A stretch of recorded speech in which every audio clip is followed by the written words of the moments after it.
Hello everyone, welcome to my channel. आज हम लोग पढ़ेंगे क्लास 6 की साइंस की बुक का chapter number 2, sorting materials into group. इस चैप्टर पे हमने मेटल्स की प्रॉपर्टीज़ पढ़ ली थी कि मटेरियल्स की प्रॉपर्टीज़ पढ़ ली थी कि कितनी उसकी प्रॉपर्टीज़ होती हैं। हमने अपीयरेंस पढ़ लिया था, हार्डनेस पढ़ लिया था, सॉल्यूबल और इनसॉल्यूबल पढ़ लिया था। अब हम लोग इसका रिमेनिंग पार्ट पढ़ेंगे। ओके, तो एक्टिविटी 5 है collect samples of vinegar, lemon juice, mustard oil और कोकोनट ऑयल, kerosene और any other liquid. Take a glass tumbler, fill it up to half with water and a few spoonfuls of one liquid to this and stir it well. Let it stand for 5 minutes. Observe whether the liquid mix with water. Figure 2.5. Repeat the same with other liquid as many different liquid as are available to you. Write your observation in table 2.4. अब क्या है कि आपको activity एक करने को दिया है कि आप ना विनेगर ले लीजिए और लेमन जूस ले लीजिए और सरसों का तेल ले लीजिए और नारियल का तेल ले लीजिए, केरोसिन ले लीजिए और आपके पास जो भी अलग अलग टाइप की जो भी लिक्विड है उसे ले लीजिए और 3-4 ग्लास ले लीजिए। उसमें हाफ ग्लास को पानी से भर दीजिए। फिर एक एक चम्मच उसमें ये सारे जो आपने सब्सटेंस लिए हैं उसमें डाल दीजिए, अलग अलग हर ग्लास में अलग अलग चीज़। ओके, फिर आप वहाँ पे 5 मिनट के लिए रुक जाइए और देखिए क्या वो मिक्स हो जा रहे हैं। और जो चीज़ मिक्स हो जा रहा है उससे आपको इसमें जो चीज़ मिक्स हो जा रहा है और जो नहीं मिक्स हो रहा है वो आपको टेबल 2.4 में लिखना है। ओके,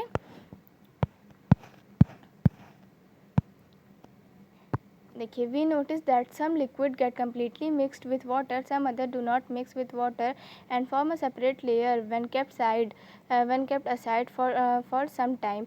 तो आपने देखा होगा, जो आपने ये सब मिक्स किया होगा तो आपने देखा होगा कुछ सब्सटेंस होंगे जो वाटर में बिल्कुल मिक्स हो गए होंगे और कुछ सब्सटेंस ऐसे होंगे जो वाटर में मिक्स हो ही नहीं रहे होंगे, वहाँ ऊपर मतलब ऊपर के लेयर में आ गए होंगे। तो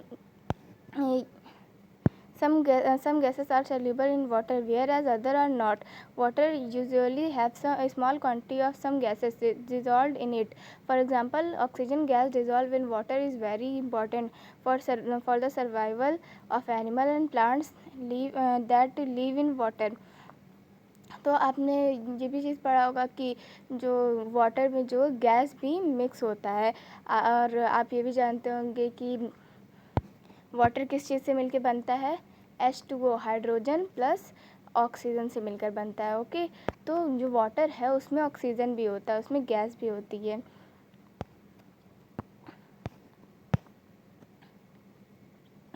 ऑब्जेक्ट्स में फ्लोट और sink in water. While doing activity 4, you might have noticed that the insoluble solid separated out from water. You may have also noticed this with some liquid in activity 5. Some of this material that did not mix with water floated to the surface of water. Others may have sunk to the bottom of the tumbler. Right, we notice many examples of objects that float in water or sink. Figure 2.6. Dried leaves fallen on the surface of a pond. A stone that you throw into this pond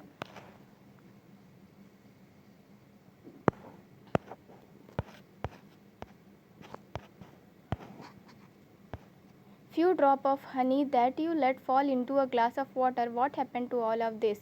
Bhujo would like you to give him 5 examples each of objects that float and those that sink in water. What about testing this same materials to see if they float or sink in other liquid like oil? तो आपने जब ऊपर soluble और insoluble वाला जब पढ़ा था तो उसमें आपने देखा होगा कि बहुत सारे ऐसे सब्सटेंस हैं जो वाटर में बिल्कुल मिक्स हो गए हैं और बहुत सारे ऐसे हैं जो मिक्स ही नहीं हो रहे हैं। और अभी आपने यहाँ टेबल 2.4 में भी ये सब सारी एक्टिविटी करके टेबल 2.4 में भी आपने देखा होगा क्या चीज़ मिक्स हो जा रहा है, क्या नहीं हो रहा है। तो अब हम लोग ये देखेंगे कि और भी कौन से ऑब्जेक्ट होते हैं जो वाटर के मतलब ऊपर ऐसे ऑब्जेक्ट जो वाटर पे तैरें, वो मतलब उस पर मिक्स ही ना हो, और ऐसे बहुत सारे ऑब्जेक्ट जो नीचे जाके वाटर के नीचे जाके बैठ जाएं। ओके, तो भूजो क्या है, वो चाहता है कि आप उसको 5 एग्ज़ाम्पल्स दीजिए जो वाटर में, मतलब उस चीज़ को वाटर में डालने पे वो ऊपर वाटर के तैरती है और जो चीज़ नीचे जाके बैठ जाती है। अब आपका आया है transparency. You might have played the game of hide and seek. Think of some places where you would like to hide so that you are not seen by other. Why did you choose those places? Would you have tried to hide behind a glass window? Obviously not, as your friend can see through that and spot you. Can you see through all the material? Those substance or material through which things can be seen are called transparent. Glass, water, air, and some plastics are example of transparent materials. Shopkeeper usually prefer to keep biscuits, sweets, and uh, other eatable in transparent container of glass or plastic so that buyers can easily see these items.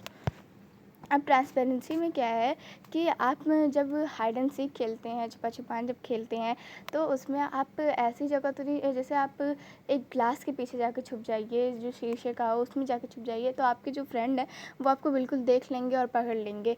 लेकिन आप ऐसी जगह क्यों छुपते हैं जहाँ वो आपको देख ना पाए।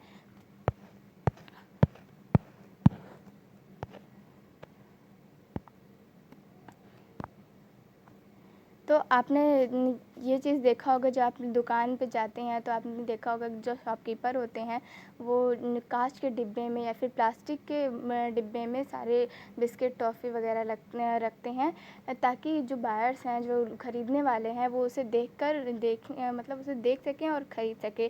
तो वो चीज़ जिसमें आर पार बिल्कुल दिखता है उसे कहते हैं transparent. Okay. On the other hand, there are some material through which you are not able to see. This material are called opaque. You cannot tell what is kept in a closed wooden box. A cardboard cartoon or a metal container, wood, cardboard and metals are example of opaque material. तो आपने ये देखा होगा कि बहुत सारे जैसे ऐसे ऑब्जेक्ट होते हैं जिनके हम आर पार नहीं देख सकते, उन्हें क्या कहते हैं, उन्हें ओपैक कहते हैं ना। जैसे कि कोई लकड़ी का डिब्बा है तो आप उसके अंदर नहीं ना देख सकते उसके अंदर क्या चीज़ रखा हुआ है, और अगर कोई कार्डबोर्ड बॉक्स है, दफ्ती वाला डिब्बा, तो उसमें भी आप नहीं देख सकते कि अंदर क्या चीज़ है। और वुड हो गई, लकड़ी, कार्डबोर्ड और मेटल, ये सब एग्जाम्पल हैं ओपाक के। Do we find that we can group all material and object without any confusion as either opaque or transparent? Activity 6. Take a sheet of paper and look through it toward a light bulb. Make a note of your observation. Now put 2 and 3 drops of some oils and spread it on the sheet of paper. Look again toward the lighted bulb through that portion of the paper on which the oil has been spread. Do you find that the bulb is more clearly visible than before? But can you see clearly through the oiled paper? Is everything on the other side of it visible? Perhaps not. The materials through which object can be seen but not clearly are known as translucent. Remember the oily patch on the paper when we tested food item for presence on fats? That was translucent too. Can you think of some more example of translucent material? अब क्या है कि ना इसमें एक activity दी गई है कि ना आप एक पेपर लीजिए और उस जैसे जहाँ पे भी बल्ब जल रहा है उस तरफ अपने मतलब पेपर ऐसे रखिए और अपना पेपर के पीछे अपना मुँह करिए और आगे बल्ब रहेगा, ऐसे देखिए। तो आप मतलब बल्ब को नहीं देख पा रहे होंगे। उसके बाद फिर आप क्या करिए ना, उस पर 3-4 बूंद ऑयल का मतलब ऑयल डाल दीजिए। फिर उसे अच्छे से मतलब ऑयल लगाने के बाद फिर आप बल्ब को देखिए तो आपको हल्का हल्का बल्ब दिख रहा होगा। तो उसे क्या चीज़ कहते हैं, उसे कहते हैं ट्रांसपेरेंट।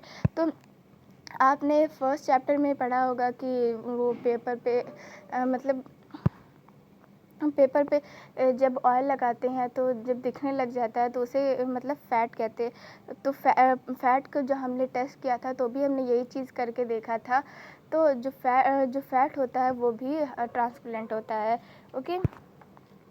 अब क्या दिया है कि आप और भी ऐसे एग्जांपल दे सकते हैं ट्रांसकुलेंट के, तो आप लोग अपना ये घर पे एक्टिविटी करिएगा और इसे टेस्ट करिएगा। Okay, we can there for group material are opaque, transparent and translucent. पहेली suggest covering the glass of a torch with your palm at a dark place. Switch on the torch and observe the other side of the palm. She wants to know whether palm of your hand is opaque, transparent or translucent. We learned that material differ in their appearance and the way they mix in water or other liquids. They may float or sink in water or may be transparent, opaque or translucent. Materials can be grouped on the basis of similarities or differences in their properties. Why do we need to group material in everyday life? We often group material for our convenience. At home, we usually store things in such a manner that similar objects are placed together. Such an arrangement helps us to locate them easily. Similarly, a grocer usually keep all type of biscuit at one corner of his shops, all soaps at another, while grains and pulses are stored at some other places. There is another reason why we find such grouping useful. Dividing material in groups makes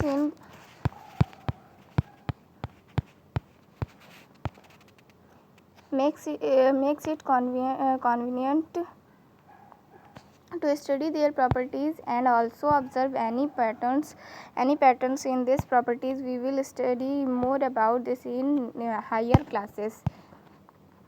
अब पहले क्या है, वो कह रही है ना कि आप एक टॉर्च लीजिए और उस पर अपना वो पाम रखिए, हथेली रखिए और उसे रख के देखिए कि आपको मतलब आगे लाइट दिख रही है। उसके बाद फिर आप बताइए कि क्या वो ओपैक है या ट्रांसपेरेंट है या ट्रांसकुलेंट। ओके, तो ये एक्टिविटी को आपको खुद से करना है और फिर आपको कमेंट में बताना है कि ये ओपैक है, ट्रांसपेरेंट या ट्रांसकुलेंट। और हमने अभी इस चैप्टर में हमने ऊपर ये भी पढ़ा है कि जो मटेरियल्स होते हैं वो दिखने में अलग अलग होते हैं और उन्हें उनकी प्रॉपर्टीज़ और उनके डिफरेंस और प्रॉपर्टीज़ के उस पर अलग अलग ग्रुप में किया गया है। हमने ये पूरा टेबल 2.1, 2.2 एंड जितना भी टेबल था उसमें हम लोग ने ऑब्जेक्ट्स था जिसको हम मतलब हमने ये चीज़ निकाला कि कोई भी ऑब्जेक्ट किसी चीज़ों से मिलकर बना होता है। और हमने हार्डनेस, अपीयरेंस और ये मटेरियल्स की पूरी प्रॉपर्टीज़ हमने पढ़ी। ओके, तो ये था इसका थर्ड पार्ट। अब मैं इसकी जो एक्सरसाइज एंड क्वेश्चन आंसर है वो मैं आपको नेक्स्ट वीडियो में बना के दूँगी। Thank you. Like, subscribe and share.